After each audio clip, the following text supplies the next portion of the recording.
धर्माचा नाश होतो भगवंत अवतार मिळतो किंवा संत अवतार मिळतो.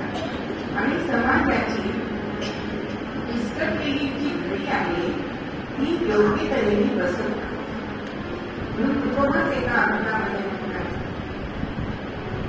धर्माचे पालन करणे पाहत चंदन, धर्माचे पालन करणे पाहत चंदन.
लोकांचा मतभेद करतात त्यांना आखांडी लोक म्हणतात.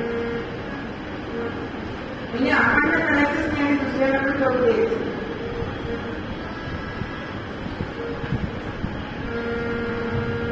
असं जी लोक वागतात त्यांच्यासाठी हे संत हे कार्य करत असतात. म्हणून ते प्रत्यक्ष ईश्वराचेच अवतार आहे. मग असा धर्म आपण अगदी मोठे मोठे शब्द वापरले मग आपण विचार करतो आम्हाला कसं काय करणार, जरा सोपं सांगा ना काहीतरी. एक सोपी गोष्ट सांगते की जो सहज सगळ्यांना धर्म वागता येईल किंवा पाळता येईल.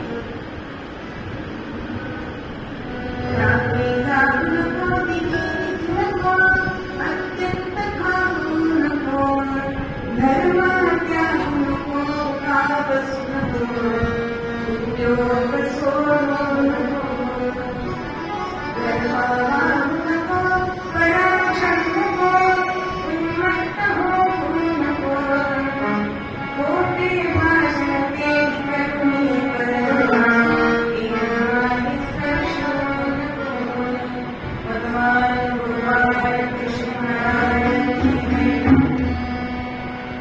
रात्री जागू नको. आळू शकतो की आपण, पण रात्रीची दुनिया, रात्रीची मुलांना काम असतात आणि दिवसा झोपतात. रात्री जागू नको, ती निजू नको सांगितलं. वामपक्षी सुद्धा तुझ्या मोठ्यावर 10 मिनिटं द्यायची. डोळा लागतो ते 4 गंध असतात. अत्यंत खाऊ नको. आपल्याला सांगितलं की गनिमांनी एक विद्येच्या मुख्यते तळण हाताची खाणी. एवढं खाल्ल्यावर 2 हातात मावळती काय. थोडं थोडं म्हणताना सुद्धा किती होतं. अत्यंत खाऊ नको, धर्म त्याग नको. जी आपल्याला नीती नियम दिले, कारण नीती बदलत नाही बरं का. नीती बदलू शकते पण नीती बदलत नाही. म्हणून धर्म त्याग नको, उगा बसू नको, कधीही रिकामा बसू नको, उद्योग सोडू नको. फुकटचं खाऊ नये हा आपला धर्म सांगितलेला आहे. आपल्याला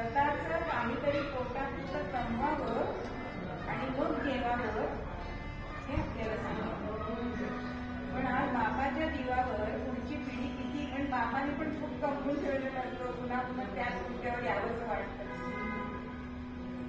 पण किती कमवावं आणि स्वतः कमवून खावं, एकदा मुलाला किंमत कळावी पैशाची म्हणून बापाने काय सांगितलंय, दररोज तू 5 रुपये कमवून आण. 5 रुपये काय असे मिळतील असं वाटतं मला. पण काही केलं नियम, आईला सांगितलं, आईला दिलं 5 रुपये. आईने दिले. होता संध्याकाळची वेळ आली, विचारले आज कमवून आणलं 5 रुपये तर आज देवाला मिळणार. हे काय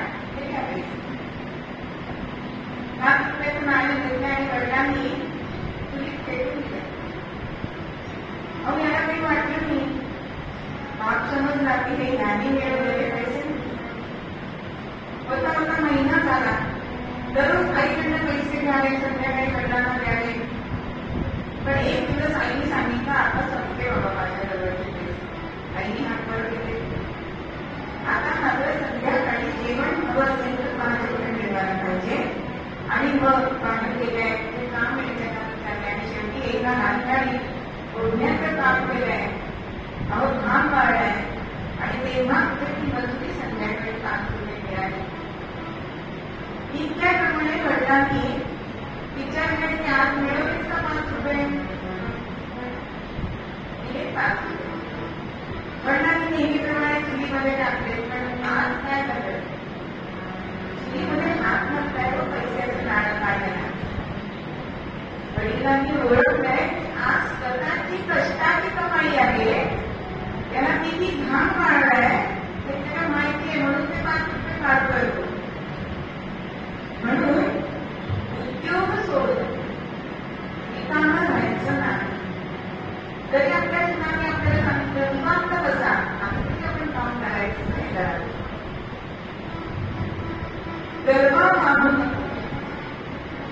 आपण पुन्हा गर्व करत असतो की हे मी केलं, मी ते केलं. महाराज म्हणताय राम करता आहे असं म्हणा. करा चढू नको, दुसऱ्याला उगाच्या उगाच त्रास देत नाही. उन्मत्त होऊ नको.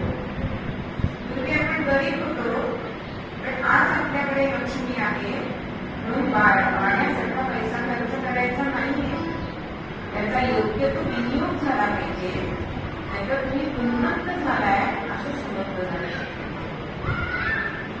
खोटे कर्म करू नको, खोटं बोलू नका, खोटं कर्म करू नका.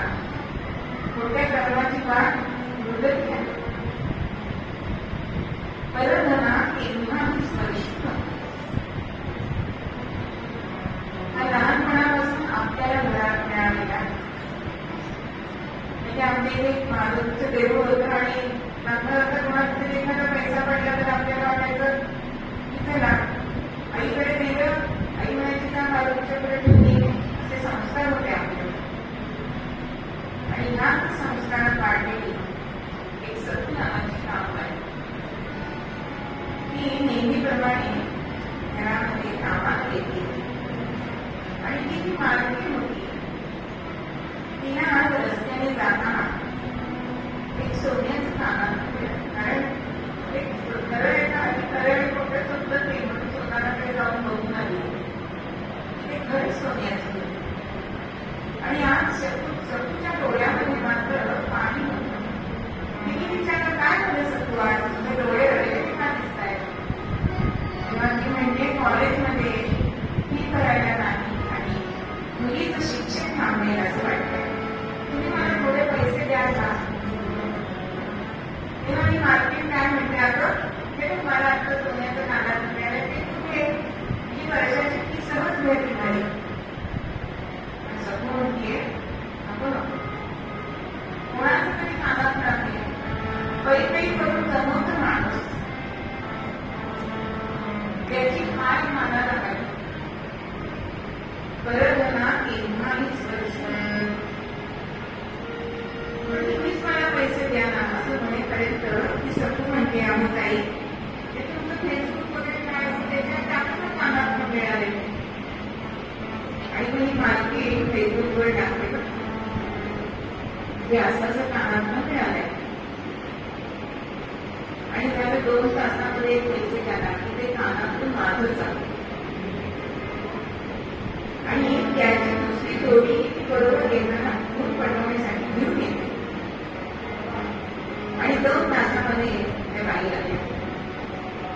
तुमची ती पोस्ट बघितली आणि अगदी माझ्या जीवात जीव आला बघा. अहो ते माझ्या आधीच कानात मी जपलं होतं आणि आज मनाला बोलू लागले.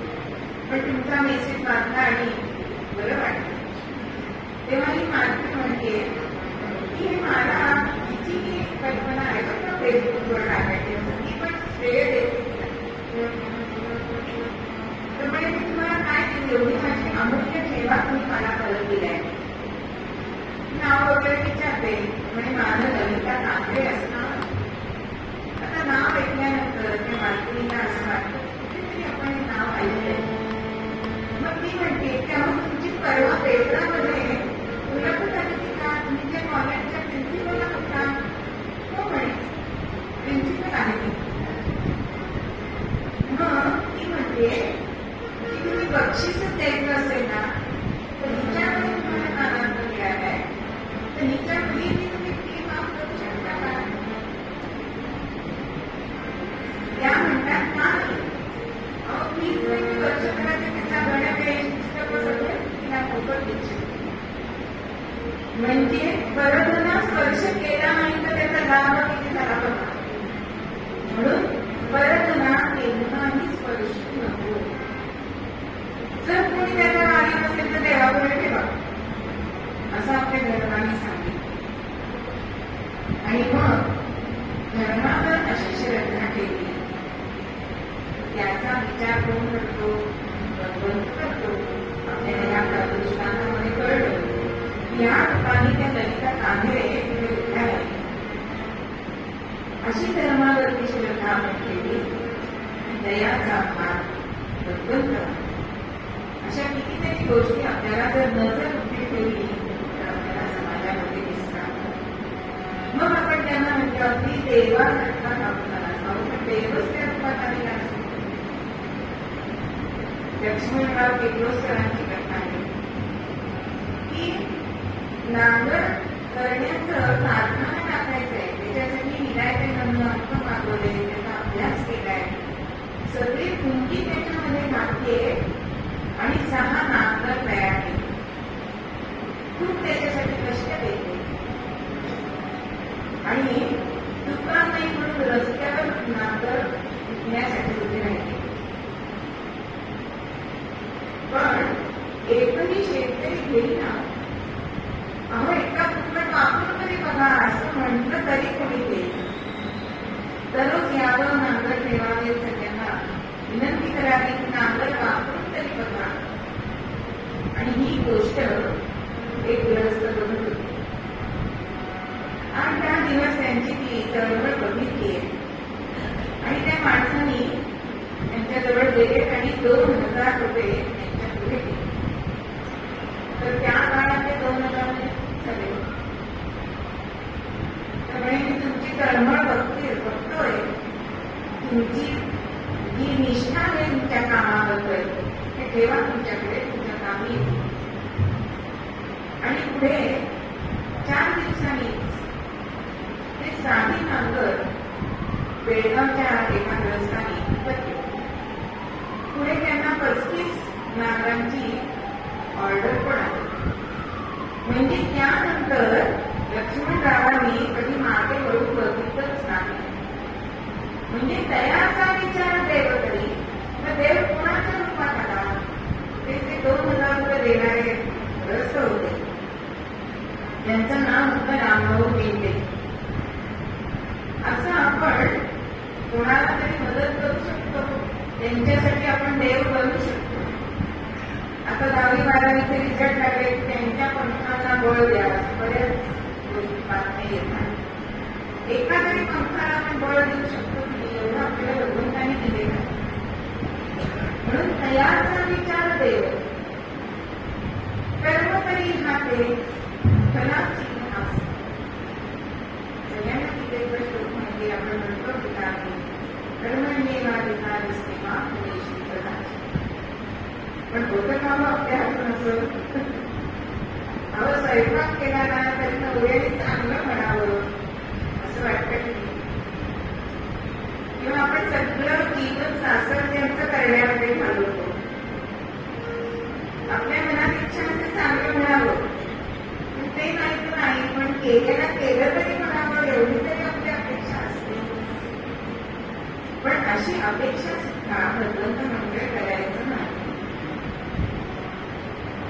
कारण कर्म हे माणसाला चुकलेलं नाही. तर ते निष्काम कर्म कर हे अर्जुनाला सांगितलं. म्हणजे अर्जुनाच्या निशाणी आपल्या सगळ्यांना उपदेश दिला. बघा, 50ची नोट आपली हरवली तर आपण किती व्याकुळ होतो. अगं पडली तिथे करतो, अगं होती असं मैत्रिणीला बोलतो. पण 50शी उलटली तरी आपल्या मनामध्ये परिवर्तन होत आहे का याचा विचार किती जण करतात. शेवटी आपल्याला काहीही घेऊन जायचं नाहीये हे माहिती आहे, तरी पुन्हा पुन्हा तिथे मन घेऊन जात असते. म्हणून असं सांगितलं जातं की झोपल्याला आणि पथर याला किस्से असतात का? काही द्यायचं नाही हेच सूचित करत असतात. पण आपण मात्र तिकडे जाईपर्यंत पै जोडत असतो. पासबुकामध्ये आपण पैसे रक्कम घालतो. त्याला कावड्याची गोष्ट माहिती की कावडा काय करतो ते पाणी पिण्यासाठी म्हणून दगड टाकत राहतो. तसे आपण आपल्या बँकेमध्ये पैसे टाकत राहतो. पण वरचा काळ नावाचा कावडा आहे ना, तो मात्र याचे किती श्वास राहिल्यात हे मोजत असतो. ह्याचं भान आपल्याकडे. म्हणून पासबुकामध्ये पैसे भरण्यापेक्षा रक्कम भरण्यापेक्षा जर श्वास मुखामध्ये सत्कर्म भरली तर नक्कीच आपल्याला सत्कर्म नेता येतात. अहो, स्वर्गामध्ये जायची करन्सी सत्कर्मच आहे, पुण्य आहे. मग ती आपण करायची. कर्म करायचा की कराची नास तया जगदीश साह्य. हा भगवंत त्यालाच मदत करतो की जो फळाची आशा करत नाही. कारण त्या भगवंतावर त्याचा दृढ विश्वास असतो, त्याची श्रद्धा असते. मी तो मांडण्याची कथा मी एखाद्या आधीच्या कीर्तनात सांगितली असेल. पण ह्या ठिकाणी चक्कर बसते म्हणून आवृत्ती करते की मी तो मांडते परदेशामध्ये त्यांचा निबंध वाचण्यासाठी जाणार असतात. परदेशात मी गेली नाही. बरंच त्यांनी शोध कार्य करून तो निबंध लिहिला असतो आणि त्या निबंधाला पुरस्कार मिळालेला असतो. आणि तो निबंध वाचण्यासाठी विमान पकडलंय. पण विमान हे रद्द झाले कारण ढगाळ हवामान झाले. पुन्हा पुढची फ्लाईट तर मी विचारलं 10 तासाशिवाय फ्लाईट नाही. म्हणून दिल्लीला का मी जायचं असं कळत नाही. म्हणून पॅक करतात. 5-6 तासाचा प्रवास झाला पण शीण आलाय. पाऊस बरोबर पडतं म्हणून आता जाणं कॅन्सल केलं आणि इथेच कुठे असणार म्हणतो असं म्हणून समोर दिसणाऱ्या घरामध्ये विचारला गेला.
काय काय घटना घडल्या. विमान तर सुरू झालं होतं वेळेवरती, पण अकस्मात आभाळ भरून आलं, विमान रद्द झालं, आपण कॅब केली, पाऊस मोठा आला, आपण या बाईच्या घरी आलो. त्याच्या मागे कोण सूत्रधार असू शकतो. आणि मग त्यांनी त्या बाईला सांगितलं की तुमची श्रद्धा आहे ना, तो निघून आणली. आणि स्वतः त्यांनी त्या मुलाला आणि त्या स्त्रीला हॉस्पिटलमध्ये नेऊन त्याचं ऑपरेशन करून तो पुढे करा.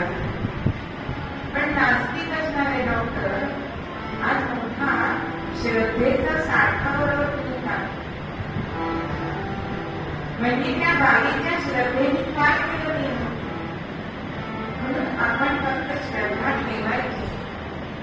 श्रद्धाने आपण आपल्या कृत्यांवर ठेवतो, पिकांवर ठेवतो. श्रद्धा कोणावर ठेवावी तर संतांवर ठेवावी, ब्रह्मचावर ठेवावी. ते कधी दगा देत नाही. यदा कदाचित माणसाकडनं दगा होऊ शकतो, पण हाच खरा विश्वास याचा देणार नाही दगा, अशी खात्री नाम होते. मग फक्त आपण कर्म करायचे आहे, ते सत्कर्म करायचे आहे, असं जर आपण धर्माने वागलो का बरं आपल्याला प्रपंच दिसणार नाही आणि का तो आपल्या मदतीला येणार नाही. म्हणून कर्म करे नाही धनाची नवास दया जगदीश साध्य. अशी जर गोष्ट आहे, मनुष्य त्याला ठेचा लागल्याशिवाय करत नाही. त्याला आधी श्रद्धा म्हणजे काय हे कळायला तर अनुभूती करतो असं म्हणणारे. म्हणून तो संतांना चमत्कार करावे. बाबूजींनी जेव्हा वेळेच्या किती वेळ बोलवले तेव्हा नमस्कार तोपर्यंत या समाजाने त्यांना अतिशय छळ त्यांचा केलेला आहे. म्हणून चमत्काराशिवाय नमस्कार नाही अशी माणसं बरीच असतात. पण असं करू नये. संतांवर देवावर श्रद्धा ठेवावी, विश्वास ठेवा. कारण अनन्याशी देशा विद्या विविधानां योगक्षेमं पहा. तो सगळ्यांचा पालन पोषण करत आहे. हा जर आपण विश्वास केला तर आपलं काम नक्की होतं. फक्त त्याच्या खांद्यावर मान टाकायचे विश्वास आहे. पण आपण सगळं चिंतांचं ओझं आपल्यावर घेतो आणि मग ह्या संसारातले सार नाही असं म्हणत बसतो. इथून करतो संसार. पण त्यांच्या एकदा खांद्यावर मान टाकली की आपल्याला कुठलीच जबाबदारी नसते. एवढं जे कोणी ते करतायत हा भाग जर आपण केला तर आपल्याला चिंता राहतच नाही. म्हणून स्वामी म्हणे तया आनंदी आहे असं आपण जर वागल्यानंतर महाराज काय सांगताय की असं तुम्ही जर वागला तर तुम्हाला आनंदी आनंद मिळणार, शाश्वत आनंद मिळणार. आमचे महाराज म्हणायचे की नेहमी येतात ती लिंग मिळायची विराई करतात. शाश्वत आनंद मागायला कोणीच येत नाही. जेव्हा पत्नीला घेऊन काहीकडे महाराज गेले त्यावेळी त्यांनी स्त्री सुलभ इच्छेने यांच्यासारखा पुत्र व्हावा अशी मागणी केली. तसंच आपण मागत असतो. तेव्हा महाराज त्यांना म्हणताय अगं जर शाश्वत देणार आहे त्याच्याकडे अशाश्वत कसं मागितलं. तसंच या सद्गुरूंकडे देवाकडे शाश्वत आपण मागायचं. कारण बघा सुखाला दुःख व्यक्त शक्य आहे की नाही, पण आनंदाला दुःख शक्य आहे का. मग आनंद देणारे असे हे सद्गुरू असतात, भगवंत असतात. म्हणून स्वामी आणि तया आनंदी आनंद तुझे दुर्बंध सत्यच आहे. त्याच्यावरती पूर्ण विश्वास ठेवला की हा दुर्बंध तुमचा दुखणार आहे आणि हे तुम्ही खात्रीदायक समजा की आम्ही तुम्हाला गॅरेंटी देतो असे सगळे सत्य सांगत. मग अशी जर आपल्याला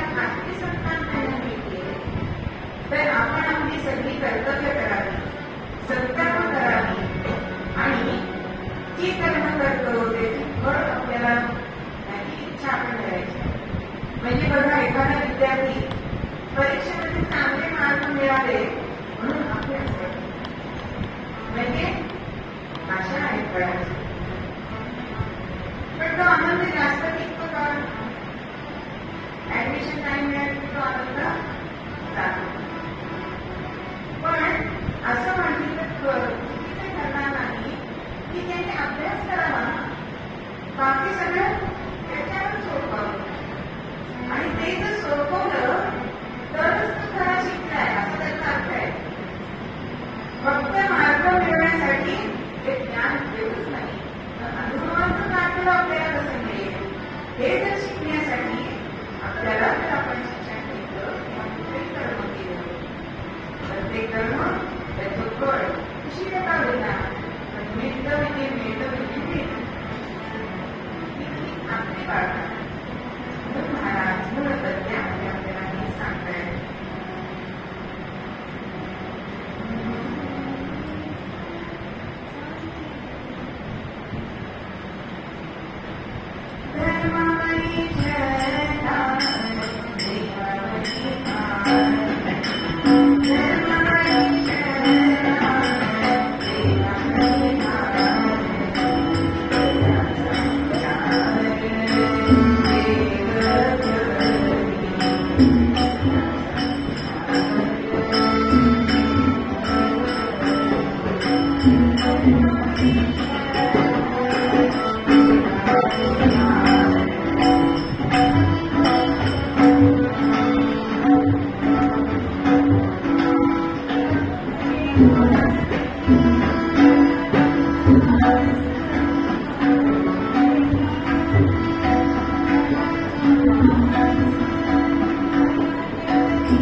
वाढवली.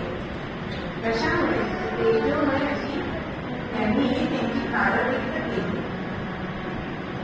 असे संभाजी राजे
म्हणजे ज्या वेळेला निजामाने शहाजी राजांना पकडलं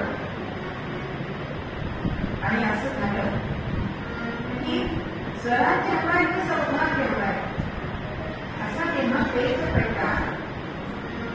माझी कथा सांगितली जाते की उपाय कोणी सुचवलाय कारण महालामध्ये बुद्धिबळाचा पट वाढलेला होता आणि त्याकडे बघली आणि ती म्हणजे राजे. त्याच्यामध्ये हत्ती आहे, यादी आहे, उंट आहे, राजा आहे, वजीर आहे, राणी त्याच्यामध्ये बुद्धिबळामध्ये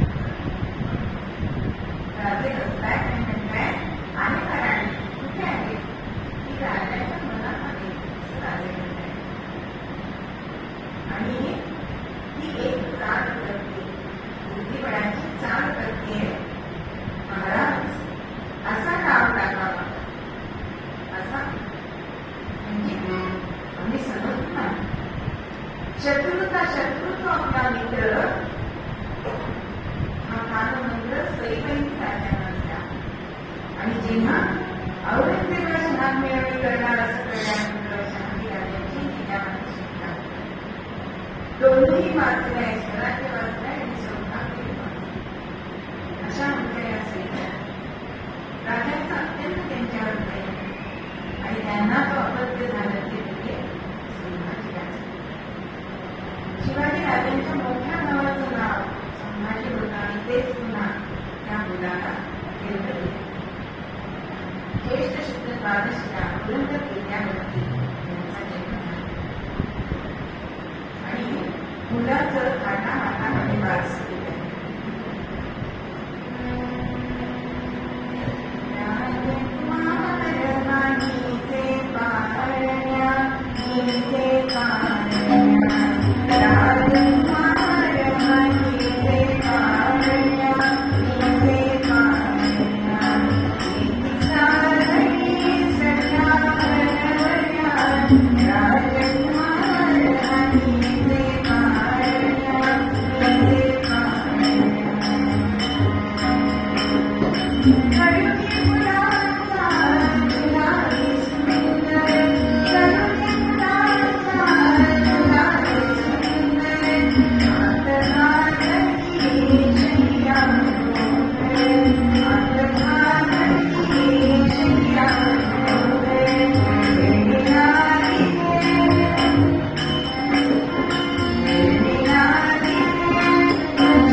पण सईबाई आजारी पडल्या. जेमतेम 2 वर्ष त्यासाठी पुढे म्हणून पिता मातांनी खुद आई राहून त्या बाळाचं संगोपन केलं. तसं शिल्पाला मिळवलं तसंच या संभाजीला सुद्धा पिता मातांनी मिळवलं. पण थोडस आई पडत असते, पण आधी थोडीशी तसा परिणाम त्यांच्या जीवनावर पुढे झालेला आपल्याला दिसतो. पण अतिशय कुशाग्र बुद्धीचे असणारे, लहानपणापासूनच पुरंदरच्या किल्ल्याखाली जे मावळे राहत होते त्यांची मुलं त्यांची समन्वयी होती. अत्यंत कुशाग्र बुद्धी, शूरवीरपणा त्यांच्याकडे आलेला होता. आईचं सुशिक्षितत्व आलेलं होतं, चातुर्य वडिलांकडून आलेलं होतं, वंशाचं दानत्व सुद्धा आलेलं होतं. असं हे आमचे संभाजी किसान असा वाटतं. नुसतंच त्यांनी राजकारणाचं शिक्षण घेतलं असं नाही, तर वडिलांबरोबर राहून त्यांनी त्यात सहभाग सुद्धा घेतलेला आपल्याला. ज्या वेळेला आपल्याला महाराज गेले तेव्हा संभाजी राजे बरोबर होते. म्हणून तेव्हा असं म्हटलं जातं की औरंगजेबाला हे 14 झाले, म्हणजे महाराज होते 36 वर्षाचे आणि संभाजी राजे होते 9 वर्षाचे, म्हणून 14 पण त्यांना एकदम ठेवावं लागलं तरी सुद्धा राजांनी कधीही तक्रार केली नाही. राजपुत्र होते. त्याशिवाय साहित्याची त्यांना अत्यंत आवड होती. आपण 14व्या वर्षी कुलभूषण नावाचा ग्रंथ लिहिला आणि त्या ग्रंथामध्ये त्यांनी संस्कृत राजकारण म्हणू नका, राजा कसा असावा, राजाची कर्तव्य काय असावी, दरबाराची मांडणी कशी असावी, अशा अनेक गोष्टींचं लिखाण त्यांनी केलेलं स्वतः केलं. आणि ह्याच काळामध्ये त्यांना कवी कलश हा नावाचा चित्र त्यांना. पण आई होती, आई विना पोट, म्हणून जास्त थोडे लाड झाले आणि महाराज स्वराज्यासाठी मोहिमेवर असताना म्हणजे आईचंही खूप वेळ मिळालं नाही आणि वडिलांचंही खूप वेळ मिळालं. पण ज्या वेळेला सोयराबाईंशी विवाह झाला तेव्हा त्यांनी सुद्धा त्यांना पहिल्या वेळेला प्रेमाने वागवलेला आपल्याला होता होता हे 18 वर्षाचे झाले. 18व्या वर्षीच ते युवराज झाले. म्हणजे राजांना तेव्हा राज्याभिषेक झाला. त्यावेळी मात्र सोयराबाईंना असं वाटत होतं की राजपुत्र म्हणजे युवराज म्हणून राजा म्हणत असतो. पण राजांनी साफ नकार दिला आणि संभाजीच युवराज होईल. कारण राजाला एक तर लहान होते आणि एवढी सामर्थ्य शोधे त्यांच्याकडे नाही, ते जाणत होते. असं 18व्या वर्षी त्यांना युवराज पद मिळालं असे समजण्यात. आणि महाराष्ट्राचं दुर्दैव असं झालं की 1680 साल उजाडले. गेले राजे शिवाजी, गेले राजे शिवाजी, हळहळ झाली हिंदू देशी, धडधडली शोभी, गेला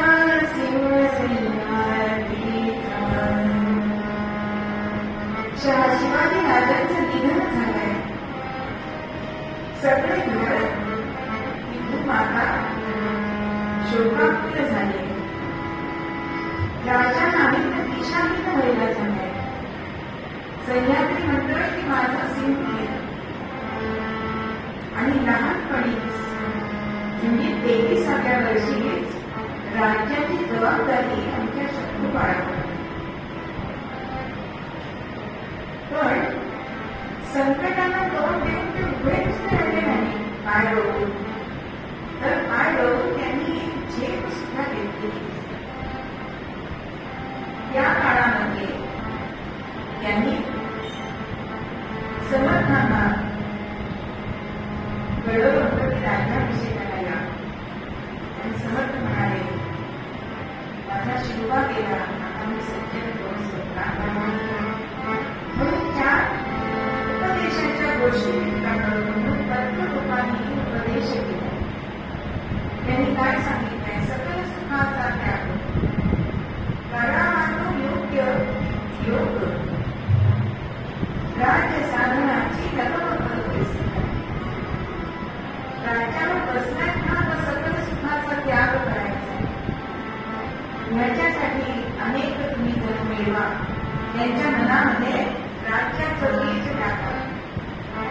आणि हे डोळ्यापुढे काय ठेवा? शिवरायाचे आठवावे शिवरायाचा 8वावा साक्षी, शिवरायाचा 8वावा कथा म्हणून आहे. माझ्या शिवानी संतांसाठी कसं जगावं, संतांसाठी देवांसाठी काय करावं हे त्याने आयुष्यभर दाखवलं. तेच तू केलंस तर त्यात काय कौतुक केलं. म्हणून समर्थ शेवटच्या ओळीमध्ये ते सांगताय, यावरी सज्जनोन विशेष तरीच भरवावे पुरुष, यावरी सांगू काय हाच उपदेश जाणावा.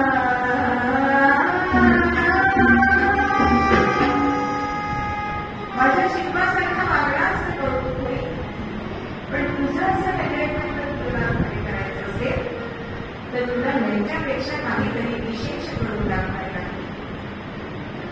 आणि तरच तू स्वतःला पुरुष असा उपदेश हाच त्यांनी जीवाला आधार दिलाय. आमच्या शंभराच्या राज्यावर ज्या वेळी आले त्यावेळी किती कमी होते?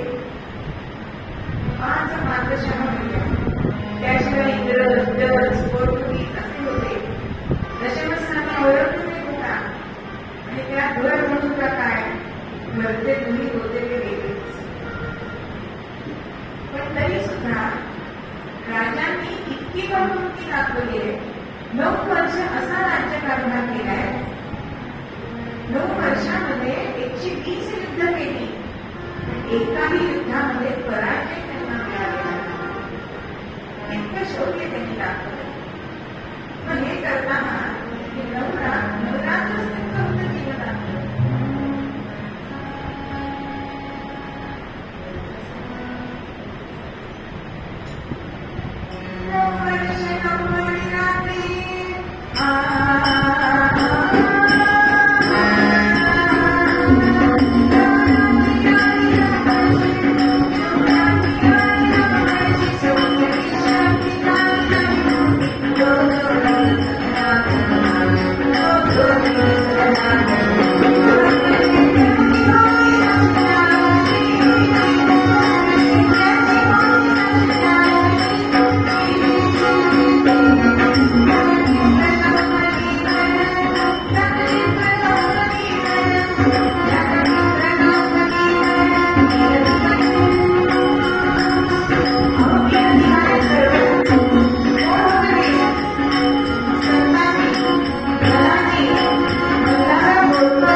औरंगजेब मनात मांडले का होता की आता राजाधीन असणारा महाराष्ट्रामध्ये बघतोय.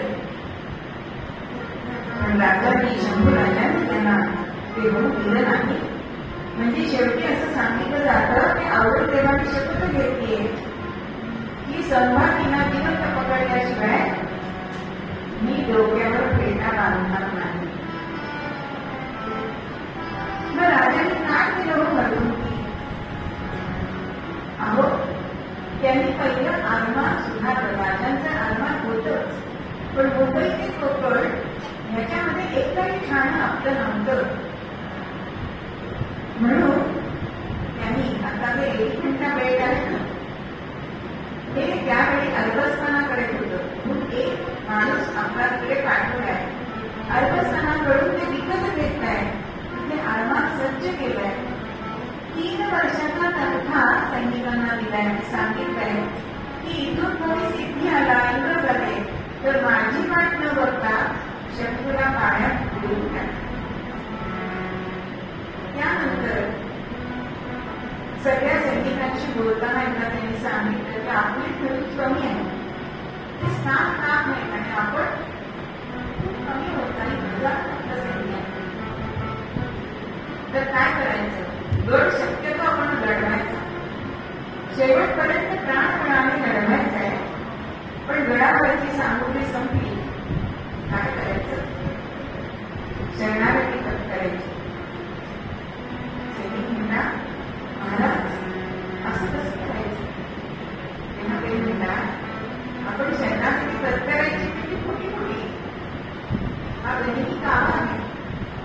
आपण शरणागती पत्करली की तो किल्ला कोणाकडे जाईल? औरंगजेबाकडे. मग औरंगजेब तिथे धनधान्य भरेल, दारुगोळा भरेल, असं सगळी सामग्री युद्ध सामग्री भरेल आणि मग आपण दुसऱ्या रात्र पुन्हा यायचं आणि गडावर गणपत निशाण स्थापायचं. औरंगजेबाचं सैन्य इतकं होतं ते मारायचं कसं? म्हणून त्यांनी काय केलं? आता सैन्य तर पाणी पिणारच ना, तर पाण्यामध्ये हरपळीचं औषध टाकलेलं आहे. हे निम्म सैन्य हरपळीने केलं, त्याला कधी कामाचं म्हणतात. आपल्या सैन्याचं त्यांनी 2-2 असे 3 गट केले, 6 भाग केले आणि 2-2 असे गट केले. पहिल्या गटाला त्यांनी काम दिलं की शत्रूकडून रसद आणायचे आणि आपल्या माणसांना पुरवायचे. दुसऱ्या सैन्याने काय करायचं गटाने? तर आपल्या सैनिकांची देखभाल जे जखमी झाले असतील त्यांची सगळी शुश्रूषा करायची. आणि दुसरे तिसरे जे गट असतील 2 ते माझ्याबरोबर सैन्य म्हणून राहिले. राजांनी अजून काय केलं? अगं लाकडापासून तोफा बनवून दिली. नाशिकच्या किल्ल्यावरती त्यांनी ती डिझाईन स्वतः करून पाठवल्या. इतकी गोष्ट आपल्याला माहितीच नाही नव्हती. म्हणजे औरंगजेबाने सुद्धा तोफांमध्ये बोटं घातली की ती तिथून एवढ्या लांब पडल्याच्या तोफा आणल्या आणि यांना काय झाड तोडलं की तोफ तयार. अशा प्रकारे हा व्यवहार त्यांनी केलाय 9 वर्ष आणि आपली सगळी दौलत सांभाळली. नवे याचा विस्तार केलाय. कारण आम्हा सर्वांना वचन दिलं होतं की तुमच्या कीर्तीची भर नाही. पण पृथ्वीचा मोठा शाप संगमेश्वरी यांचा स्वतःचा मेमरा नवोजी शिर्के हा खूप झाल्यानंतर आणला आणि शहाजी राजे पत्रिक आणून दिले. कारण पुन्हा त्यांना नेण्यात आलंय. पहिल्यांदा औरंगजेबाने काय सांगितलंय की धर्म बदल, पण धर्मावरील श्रद्धा राजांची आत्मनाथ होती. ते म्हणाले धर्म बदलणार नाही. असं म्हटल्यानंतर हा भाग करायला सुरुवात केली. पहिल्यांदा सांगितले हात तोडा, पण लगेच सगळा हात तोडला नाही. आम्ही हाताची नख पडली. साधं एक प्रकारने जर आपल्याला जास्त कापलं गेलं तर आपल्याला आठवलं. राजांनी कसं सहन केलं असेल? पहिल्यांदा नख पडले, मग बोट काढले, मग पंजापासून हात तोडले, मग पोटापासून आणि मग शेवटी हात तोडले. पण हो नाही खर्चून मुखामध्ये सतत जग चाललेलं. आणि औरंगजेब तर व्याकुळ झाला होता की ह्यांची कन्नडी कधी ऐकली. राजांनी त्याची इच्छा पूर्ण केलीच नाही. एकदा औरंगजेबाने आज्ञा दिली की त्याची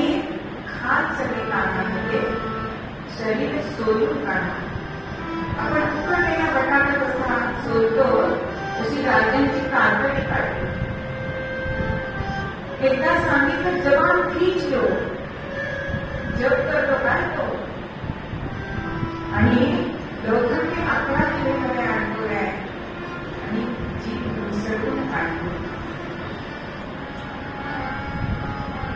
शेवटी त्यांनी सांगितलं की डोळे फोडा. तेव्हा तो आपल्या सळ्या घटकाला तो मुसलमान माणूस म्हणतो, कशासाठी तुम्ही हे डोळे फोडून दिला? शरणागती पत्त्याला पुन्हा उभेला राज्य निर्माण करा. राजे म्हणताय स्वार्थाने त्यांचे डोळे बंद झाले ना, ते उघडण्यासाठी मला माझे डोळे फोडून दिला पाहिजे.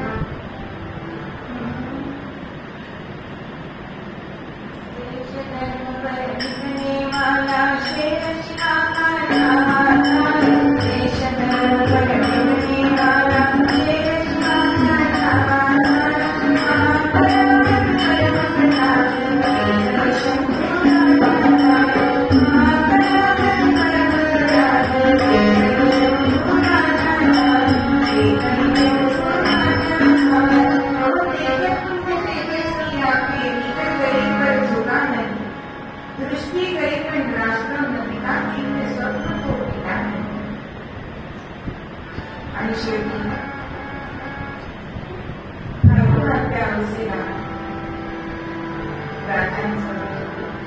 अक्षरशः गोटा गोटा एवढे तुकडे या औरंगजेबाने केले आणि मस्त आपल्या दुसऱ्या दिवशी गुढीपाडवा असतो त्यांच्या मस्तकाची गुढी नाचवली औरंगजेबाने. आणि तेथील लोकांनी रातोरात राजांचे सगळे तुकडे जमवले आणि ते शिवून काढले, म्हणून त्या गावाला नाव पडले शिवरंग. आज वडूला त्यांची समाधी आहे,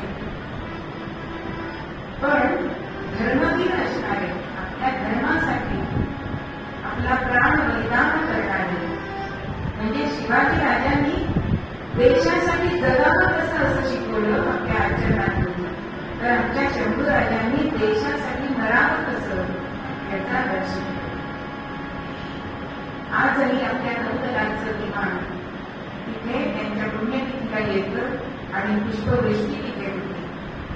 आजही कित्येक जण, कारण बादशाहांनी औरंगजेबाने त्यांचा 40 दिवस हाल केले, म्हणून 40 दिवस म्हणून पाळणारी लोक आहेत. 40 दिवस आपल्याला आवडणारी वस्तू सोडणारी लोक आहेत. मग ह्याच्यातून आपण काय शिकायचं? तर आपल्या धर्मासाठी आज जे रोटीनाथ चालायच्या मुलींनी डोळे फोडायला पाहिजे नव्हते. असं धर्मासाठी आपण प्राणत्याग करणं, धर्मासाठी जगणं, आपल्या धर्मावरती श्रद्धा ठेवणं, तर आपला धर्म अनेक सक्ती करत नाही. त्यांच्या धर्मामध्ये सांगतात की दर शुक्रवारी नमाज पढलाच पाहिजे, रविवारी चर्चमध्ये गेलंच पाहिजे. आणि आपला धर्म शिकवतो की साधासा विचार करून जे तुला योग्य वाटेल ते, अशी मुखा तयार आपला धर्म. म्हणून ह्या धर्मावरती श्रद्धा ठेवा, म्हणजेच देव तुमचं रक्षण करणार आहे. म्हणून म्हणत त्याला